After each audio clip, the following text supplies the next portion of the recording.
89 rated. He gets a -2, which doesn't really make sense whatsoever. Hello and welcome back to the channel. I'm Michael, aka The Crusher, and today is a huge day in the FIFA world as the ratings for FIFA 22 are confirmed. We've got the top 200, we've got loads more. Let's get into it. And as I mentioned, we're at that time of year again where FIFA reveals the ratings for the players for the upcoming game, and this year is no different, and we've had a few surprises throughout this whole day. Today, we're going to be discussing the top 22 rated FIFA players in FIFA 22, how they've changed from FIFA 21, going up, down, staying the same, as well as some other highlights from today's announcements. And at the moment, everything that I say is correct. There might have been more stuff coming out after I film, so apologies if I missed that, but I will cover it in the comments down below. And so we're going to start with the player ratings from some of the partner clubs. These started to come out throughout Monday before EA's big announcement at 4 o'clock. And we're going to start in the Premier League. We're heading to Chelsea, who released 24 of their player ratings, including one that made the top 22 list that we're going to talk about later on. So, summer signing Romelu Lukaku, a great start to life in the Premier League. He's coming in with an 88 rating, a huge +3 on his FIFA 21 card. With his excellent performances for Inter last season, he gets a +3 on pace, +4 on his shooting, but for some reason, a -1 on his physical. Some other highlights from that squad include Jorginho getting a +2 as a reward for his Champions League and Euro 2020 winning campaigns, as well as a +3 for Mason Mount, who goes from an 80 through to an 83 for FIFA 22. Antonio Rudiger gets a +2 to move to an 83 rated centre-back and looks a monster for early game teams, and Reece James gets a +4 from his FIFA 21 card. It's not all positives for Chelsea though, as there's a couple of downgrades in there as well. Kai Havertz goes from an 85 down to an 84, as does Timo Werner. Surprising, I'd have to say. And Kepa gets a -3 from his 82 rated card last year. We'll continue in the Premier League. We're going to go to Manchester City next. They did a teaser which saw Ruben Dias's rating revealed, much to the delight of FOTFG. He's gone from an 81 to an 87, so a massive +6. And John Stones, his defensive partner, also gets a boost. He gets a +3 from an 80 to an 83. However, later in that day, City did reveal their full ratings on YouTube. It caused a bit of stir at the start, let's say that, because when they put Kyle Walker's card with De Bruyne and Foden, it said he had 78 pace. Everyone's like, whoa, what was that? Like, he had a -14 downgrade, but it was proven to be the wrong stat, as his pace still remains the same, and it's still 92. They also revealed that summer signing Jack Grealish has got a +4 upgrade from 80 to 84 from his FIFA 21 card, and Phil Foden, who starred in that video, gets a +6 to go from 78 to 84 with a very nice pace and dribbling combination too. We already knew that HEUNG-MIN Son was going to have an 89 card, which is obviously a +2 from his base card in FIFA 21. And if Twitter is believed, he's going to get 5-star skills and 5-star weak foot, which means he's definitely going to be one of the pricier cards in the game at the start. Now we move over to Italy and to AC Milan, who have what can only be described as a starter triangle of dreams for defence and midfield. Theo Hernandez, he obviously confirmed his card prior to Monday's announcement with an 84 rating, a +2 of what he had in FIFA 21, and that 93 pace, he's going to be key in the early stages of the game with not many players be able to afford those elite forwards. He should be able to outpace anyone in those early stages. As well as Hernandez, AC Milan have what could be described as the FIFA 22 version of FIFA 21's Joe Gomez's gold card. I think that makes sense, in the form of Fikayo Tomori, who has a 79 rated centre-back card, but he's got 82 pace, 80 defending, and 79 physical. So combining that with a green link to Theo Hernandez, it makes it very, very nice. It goes even better one step further when you add in Sandro Tonali. He's a 77 CDM for the green starter triangle of dreams. Now, he might seem a bit more inferior compared to the other sort of decent CDMs in the game, but he'll 100% do a job in them early stages, as well as linking to Hernandez and Tomori. Keeping it in Italy, and we head over to rivals Inter Milan, and we're going to focus on two of their stats. Caused a bit of debate at the start of the day. Alessandro Bastoni gets a +5 to go from 75 to 80, but the one we've got to talk about now is Milan Skriniar, his defensive partner. Obviously, an 85 base card last year, it's now 86. But this is when the debate kicks in. So when the teaser trailer went out, people couldn't work out if it was 69 pace or 80 pace, but Inter have confirmed it is going to be an 80 pace Skriniar, which is a mammoth plus 11 upgrade. But he's not the only centre-back to get a huge pace upgrade. We'll talk about that a bit later on. Now we're heading over to Spain to look at Madrid. We're going to Atletico and Real. We'll start with Real Madrid though. And they revealed all their stuff via a Twitch live stream. And there was one player on everyone's lips. After his perfect link from last season, Rafael Varane has gone over to Man United. He was replaced by another perfect link in Camavinga. And everyone was wondering about what his rating would be. But he's going to be an 82 once again with 92 pace, 78 defending and 84 physical. So no doubt be another crazy card at the start of this game, especially with the skills and weak foot on him. His defensive partner, Eder Militao, looks another crazily good defender. Obviously, I love using his 96 Path to Glory card. In FIFA 22, he's got a +2 upgrade. He's now an 82 centre-back, but he's got 83 pace and defending and 82 physical. That card is going to be so overpriced at the start of the game. It's going to be crazy. Federico Valverde staying the same. He's an 83 rated, but there are a couple of downgrades for Real Madrid, unfortunately. Most notably, Eden Hazard, who goes from an 88 to an 85 card, and Gareth Bale, who goes from an 83 to an 82, so a -1 upgrade for him. Over at the City at Atletico Madrid, there's only one card the community is talking about, and it is Marcos Llorente. He gets a whopping +4 from last year to an 86 card with his base stats, making him nearly join the Gullit gang from day one. That is incredible. He's got 88 pace, 80 shooting, 81 passing, 82 dribbling, 78 defending, and 80 physical, meaning he's going to be absolutely dominant in the midfield for so many months. And if he gets an inform, he's going to be a Gullit gang early game. It is crazy. But as you can see on screen, what a card he is. To complete the roundup before we head into the top 22 rated players, we'll start with Borussia Dortmund, who confirmed 20 ratings on Monday. We already knew that Jude Bellingham's getting a +10 upgrade from 69 to a 79. He confirmed that on his Instagram stories over the weekend, but the main talking point is Erling Haaland. 41 goals, 41 games for Dortmund last season. He's getting a +4 upgrade on his base card to go from an 84 to an 88. +5 in pace, +4 in shooting, +2 in passing, +4 in dribbling, +2 in defending, not that it matters much, and +3 in physical. What a card. My only hope is that his weak foot and his skills get upgraded and we could have on our hands the most OP striker in FIFA 22. And finally, Alphonso Davies gets a +1 on his 81 card from last year. He confirmed it on his TikTok. And just before I start recording, Jan Vertonghen got a massive +17 pace upgrade, despite getting a -2 overall at Benfica. So that is the general updates done. Let's move on to the top 22. So in at number 22, we've got Sadio Mane, obviously of Liverpool. He's got a downgrade. He's gone to an 89 from a 90, which is surprising, but not the most surprising Liverpool downgrade. We'll talk about that in a bit. He's got -3 on pace, -2 on shooting, same passing and defending, and a -1 on dribbling and physical. I'd say quite surprising. You could argue maybe not, because he's not the Mane we've seen in recent seasons. I know I saw on Twitter a lot of people talking about him missing a lot of chances in that Leeds game on Sunday, but he did get the goal overall. So I think that a -3 on pace and a -2 on shooting is a bit tight, but do let us know in the comments down below what you think. In at 21 is Manchester City's Ederson, one of many goalkeepers in the top 22, which is quite surprising. Not Ederson, but the amount of goalkeepers. He gets a +1. He's gone from an 88 to an 89. He gets a +1 in diving and a +2 in positioning. The rest of the stats stay the same. I'd say it's a fair upgrade. Obviously, City won the Premier League again last year. Yeah, I'd say that's fairly fair.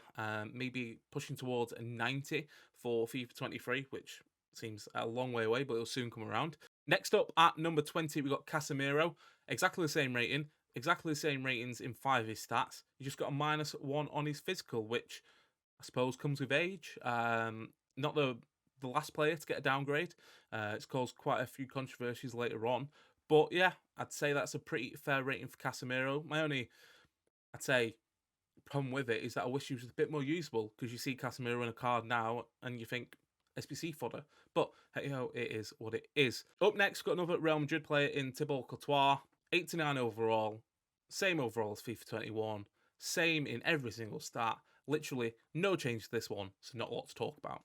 And then at number 18, we have another goalkeeper. It's ALISSON. Another player that's got another downgrade. He's got a -1 from a 90 to an 89. He's got -2 on handling, -1 on kicking, and -1 on positioning. Again, you could argue it's a little bit harsh, but I'd still say he's probably one of the better goalkeepers in the early game. And yeah, not a lot more to add here. In at number 17, HEUNG-MIN Son, 89 rated. We spoke about him before because his rating was confirmed last week. I think it was done by Instagram stories by EA, but he gets a +2 in overall. He gets a +1 in shooting, a +2 in passing, but a -1 in dribbling, which doesn't make sense if, as I mentioned, he gets that 5-star, 5-star. So how would he get 5-star skills and weak foot but have a -1 in dribbling? I don't know, but I mean, he'll get loads of informs and special cards along the way, so not a lot to worry about there.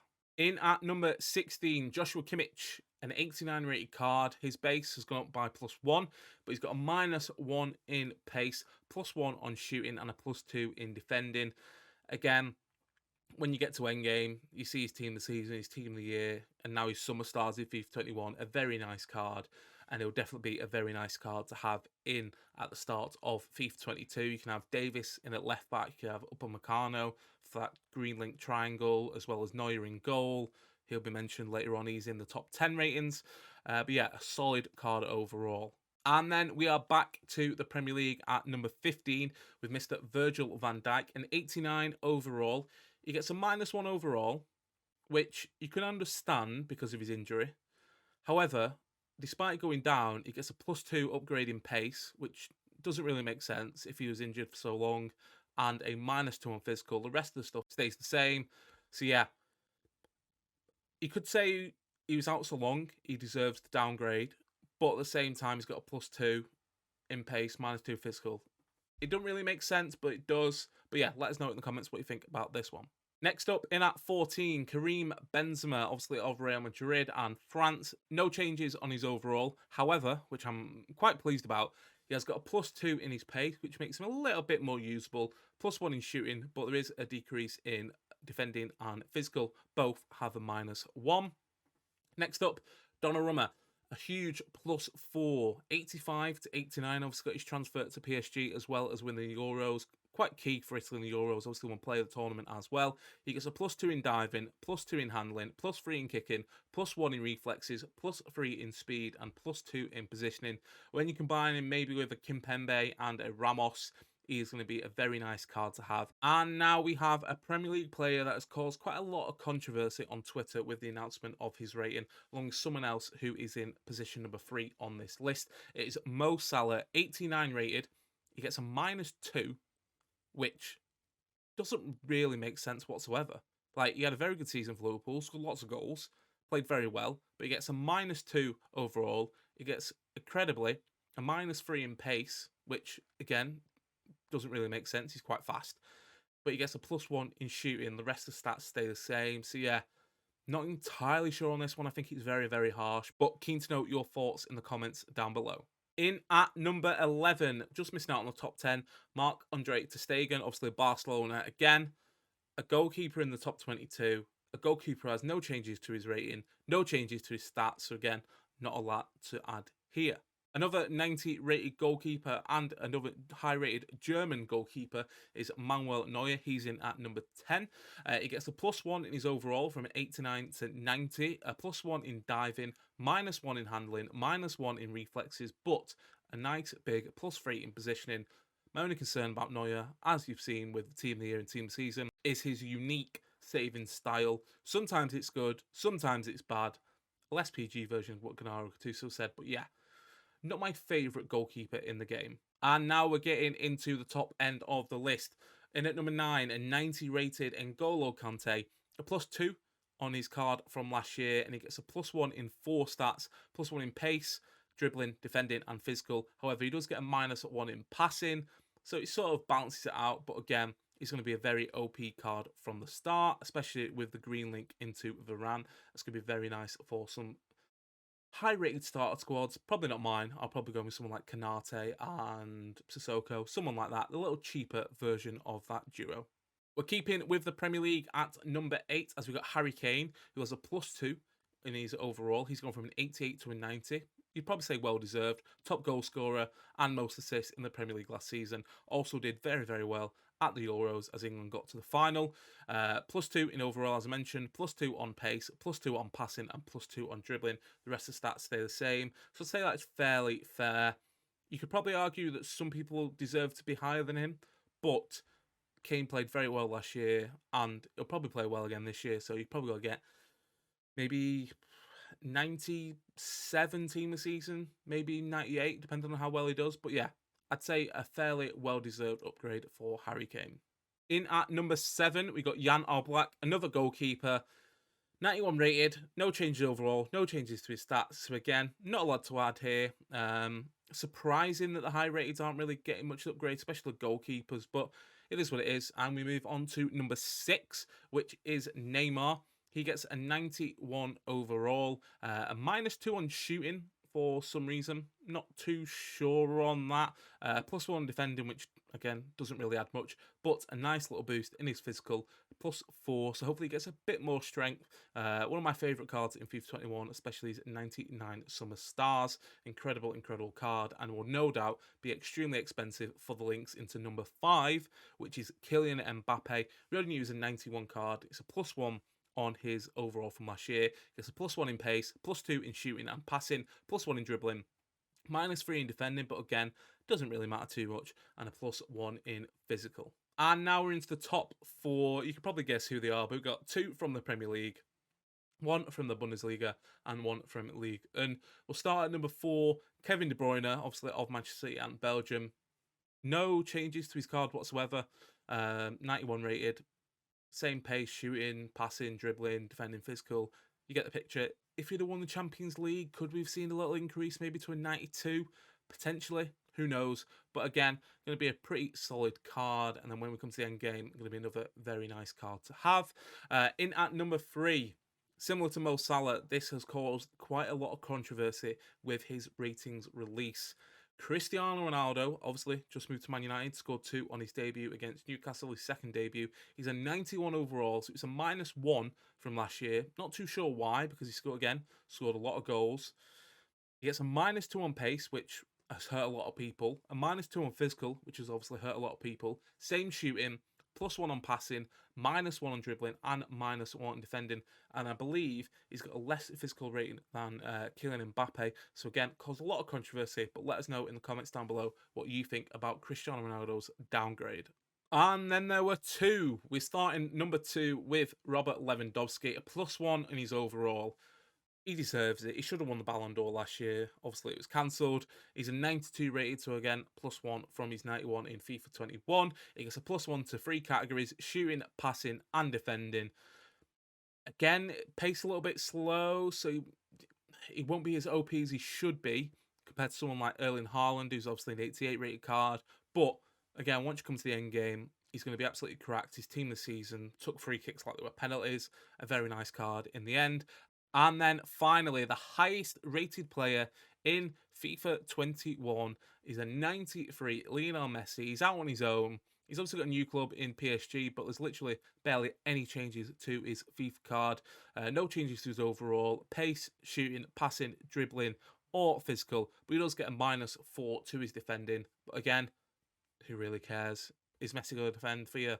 No, he's going to be one creating and scoring the goals. And yeah, if he's got that finesse shot trait, he's going to be very, very OP. And yeah, that completes the top 22 list. Obviously, a few surprises in there. Some nice upgrades, some controversial downgrades. Let us know what you think down below in the comments. And that is it for today's video. Hopefully you have enjoyed it. It's a little bit longer than normal, but there is a lot to talk about. If you have enjoyed it, do hit that like button. And as I say, comment what you think about the FIFA 22 ratings reveal. And most importantly, don't forget to subscribe. And I'll see you in the next video.